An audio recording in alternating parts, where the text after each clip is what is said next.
جو پہلے او C D کے پیشنٹ ہیں ان پہ بھی، اور جو بچے ہیں خاص کر ان پہ بھی. ظاہری بات ہے جن لوگوں کو پہلے ڈیتھ فوبیا یا ڈیتھ انگزائٹی ہے موجود ہے، ان کے لیے اب یہ کرونا وائرس اور اس کے ساتھ منسلکہ جتنی بھی یہ خبریں ہیں وہ ان کے لیے مزید زہر قاتل ہے، اور وہ بہت زیادہ ان کی جو ہے نا جائے گی ڈیتھ انگزائٹی جو ہے ان کو اور بہت زیادہ ان کو ڈسٹرب کرنا شروع کرے گی. یہ مختلف اثرات مرتب ہو رہے ہیں، اور ڈفرینٹ ایجز پہ ڈفرینٹ طریقے سے اس کے اثرات مرتب ہوں گے اور ہو رہے ہیں. اس میں پہلی بات تو یہ سمجھنے کی ہے کہ انگزائٹی یا خوف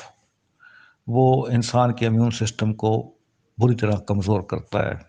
یعنی امیون سسٹم ہمارا کمزور ہوتا ہے اگر ہم بہت زیادہ خوفزدہ ہوتے ہیں. تو ایک تو اس خوف کو اس حد تک سوار نہ کیا جائے کسی بھی حوالے سے، یا ٹی وی ہو، چاہے سوشل میڈیا ہو، یا گھر کے اندر گفتگو ہو رہی ہے، کہ ہر وقت یہ ذہن پہ سوار رہے اس سے اور تو کچھ نہیں ہوگا، لیکن امیون سسٹم بری طرح ڈیمیج ہوگا، اور جو خطرہ ویسے کم ہے وہ اور زیادہ ہو جائے گا. تو کسی طریقے سے بھی اس خوف کو مینج کرنا ہے، اور کوشش یہ کرنی ہے کہ یہ جو خوف ہے اس کی طرف ہر وقت دھیان نہ رہے. اس کے آسان حل یہ ہے کہ ٹی وی کم سے کم دیکھا جائے، کورونا وائرس کے حوالے سے جو خبریں آتی ہیں ان کو کم سے کم دیکھا جائے، بلکہ کوشش کی جائے بالکل نہ دیکھا جائے. سوشل میڈیا کا استعمال جو ہے اس حوالے سے، کرونا کے حوالے سے، اس کو بھی منیمائز کر دیا جائے، بہتر کر دیا جائے تو بہتر ہے. مختلف قسم کی افواہیں پھیلتی ہیں کرونا کے بارے میں، مختلف قسم کے جو ہیں وہ اپروچز ڈیولپ ہو چکی ہیں سوسائٹی میں. ان سب کو نظر انداز کرنا چاہیے، کیونکہ ان میں میکسیمم ایسی ہیں جن کا حقیقت سے کوئی تعلق واسطہ نہیں ہے. ایک وائرس ہے، آگے ہے، تو موجود ہے، تو اب ظاہر ہے اس کو آپ بحث مباحثہ کر کے کہ یہ کیوں ہے اور کیسے آیا ہے اور کہاں سے آیا ہے، کیا انسانوں نے بنایا ہے یا قدرتی ہے وغیرہ، اس سے کوئی فائدہ نہیں ہے، سوائے اس نقصان ہوگا کہ اس سے اور زیادہ کنفیوژن کریٹ ہوگی. اس کنفیوژن کی وجہ سے آپ ذہنی طور پہ اور زیادہ ڈسٹرب ہوں گے، اور ظاہری بات ہے یہ ساری چیزیں امیون سسٹم کو ویک کر دیتی ہیں. تو ایک تو اس سے دور رہنا ہے، ہر حال میں دور رہنا ہے. اور دوسرا میں نے یہ گزارش کی ہے کہ جو او سی ڈی کے پیشنٹ ہیں ان کے اندر تو پہلے یہ چیز موجود ہوتی ہے، تو کوشش یہ کی جائے کہ ان تک یہ چیزیں جو ہیں وہ شدت کے ساتھ نہ پہنچیں. یہ جو اس کے ساتھ منسلک ہیں، خاص کر یہ ڈیتھ والا ایلیمنٹ جو ہے وہ نہ پہنچے، اور ان کے سامنے جو بار بار ہاتھ دھونے کا عمل ہے اس کو رپیٹ نہ کیا جائے. اس سے ان کی جو ان کا بلیو بنا ہوا ہے اپنا وہ اور زیادہ پختہ ہو جائے گا. بچوں کے سامنے بہت کیئر کی جائے. بچوں کے سامنے اول تو بار بار خود جو ہاتھ دھونے ہیں ان کو کسی اور اینگل سے بچوں کے ذہن تک بہت پہنچائی جائے. اس میں یہ چیز شامل نہیں ہونی چاہیے کہ کوئی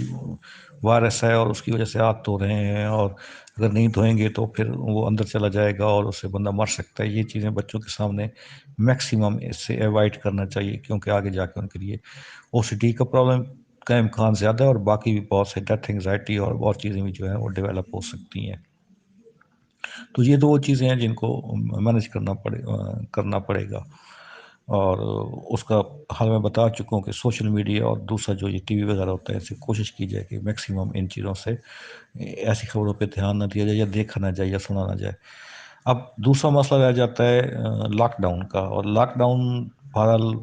کرونا کی طرح شدید نہیں، لیکن بہرحال اس کے اثرات بھی بہت زیادہ شدت کے ساتھ آئیں گے، آنا شروع ہو گئے ہیں، اور آگے جا کے اگر یہ زیادہ لمبا ہوتا ہے تو وہ پھر بہت زیادہ اس کے اثرات ہوں گے. ظاہر ہے جن لوگوں کی روٹین ہے، اور خاص کر وہ جو میلز ہیں جن کی جو جاب کرتے ہیں، یا وہ جو آفس جن کے جانا ہوتا ہے، یا جن کی دکانیں ہیں، جن کی اپنی ایک روٹین ہے، وہ باہر جاتے ہیں، دوستوں سے ملتے ہیں، ان کے اپنے جو پرابلم سٹریسز ہوتی ہیں، ان کا کتھارسز ہوتا ہے ایک دوسرے کے ساتھ گپے لگا کے وغیرہ وغیرہ، وہ اب گھر میں پابند ہو گئے ہیں. ان کی روٹین جو ایک بنی ہوئی تھی وہ ڈسٹرب ہو گئی ہے، اور روٹین لائف جب ڈسٹرب ہوتی ہے تو وہ بھی آپ کو چڑچڑا مزاج کر دیتی ہے. تو ایک تو چڑچڑا مزاج لازمی طور پہ ڈیولپ ہوگا، آہستہ آہستہ ہو رہا ہے، اور اب آہستہ آہستہ اور زیادہ ہوگا. مزاج میں چڑچڑاپن زیادہ آئے گا، آ رہا ہے. اس کے ساتھ ساتھ ڈپریشن جو ہے وہ پیدا ہوگا، ڈپریس گھر کے اندر سٹریس ہوگی. یہ ساری چیزیں بھی ڈیولپ ہوں گی، خواتین میں بھی ہوں گی، ظاہری بات ہے خواتین بھی یہ نہیں ہے کہ سارے دن گھر میں پابند رہتی ہیں یا ہوتی ہیں، ظاہر ہے وہ بھی ان کے پاس بھی آس پاس کی خواتین آ رہی ہوتی ہیں یا وہ کہیں جا رہی ہوتی ہیں مارکیٹ چیزیں خریدنے جا رہی ہوتی ہیں، تو ظاہر ہے ان کے لیے بھی پرابلم ہے۔ اس کے لیے ضروری ہے کہ کوئی ایسا پلان بنایا جائے جس میں کچھ ایسی ایکٹیویٹیز ہوں جو ہیلدی ایکٹیویٹیز ہوں، مثلا ایکسرسائز اگر پہلے نہیں کرتے ہیں تو ایکسرسائز کو شامل کیا جائے اس قسم گھر کے اندر ایسے جو ہیں۔ اس کے ساتھ ساتھ جو ہے ٹی وی پہ ایسے کوئی ڈرامے شرامے یا ایسی چیزیں دیکھی جائیں جو مزاحیہ ہوں۔ آج کل تو جو ہے وہ انٹرنیٹ کا دور ہے، اور خاص کر یہ جو سیڈیز وغیرہ ہوتی ہیں، مزاحیہ قسم کے ڈرامے اور اس قسم کی چیزیں جو دیکھی جائیں جس سے بندہ ہنس سکے، جتنا زیادہ ہنسیں گے اتنا زیادہ بہتر ہوگا، کیونکہ امیونٹی جو ہے وہ بہرحال جو ہے وہ ہنسنے سے بھی اس کا بہت زیادہ اس میں فرق پڑتا ہے۔ بچوں کے لیے ناشتہ بہت ضروری ہے صبح، کیونکہ ناشتہ جو بچے نہیں کرتے یا جو لوگ ناشتے نہیں کرتے ان کی امیونٹی بہت کمزور ہوتی ہے۔ ناشتہ وہ چیز ہے جو آپ کی امیونٹی میں بہت زیادہ کنٹریبیوٹ کرتا ہے، تو ناشتے سے کسی صورت میں بھی گریز نہیں کرنا چاہیے اور ہر حال میں کرنا چاہیے۔ جو اپنا آپ کے ڈائٹ ہے اس کو بہت متوازن رکھنا چاہیے۔ نیند جو ہے اس کو مینیج کرنا چاہیے، یعنی کہ آپ کی نیند پراپر جو ہے جتنی ریکوائرڈ ہوتی ہے ہر ایج کے بندے کو اتنی ہونی چاہیے، کیونکہ اس کا بھی بہت گہرا تعلق امیونٹی کے ساتھ ہے اور اس پہ بھرپور توجہ دینی چاہیے۔ اس میں ایک پرابلم وہ ہے کہ جو لوگ پہلے کسی اور ڈیزیز کا شکار ہو چکے ہیں، مثلا ہارٹ کے ہیں یا لنگس کا پرابلم ہے یا کوئی اور بھی، یا شوگر ڈائبٹیز ہیں، ان پہ زیادہ افیکٹ ہونے کا امکان ہے، اور خاص کر جو اولڈ ایج ہیں تو ان کو بہت زیادہ ان کی جو ہے نگہداشت کرنے کی ضرورت ہے، ان پہ ان کی حوالے سے زیادہ کیئر کرنے کی ضرورت ہے۔ یہ ساری چیزیں ہم کریں گے تو میکسیمم اپنے آپ کو اور اپنے آس پاس کے جو ہمارے ساتھ گھر کے اندر ہمارے فیملیز کے ممبرز ہیں ان کو ہم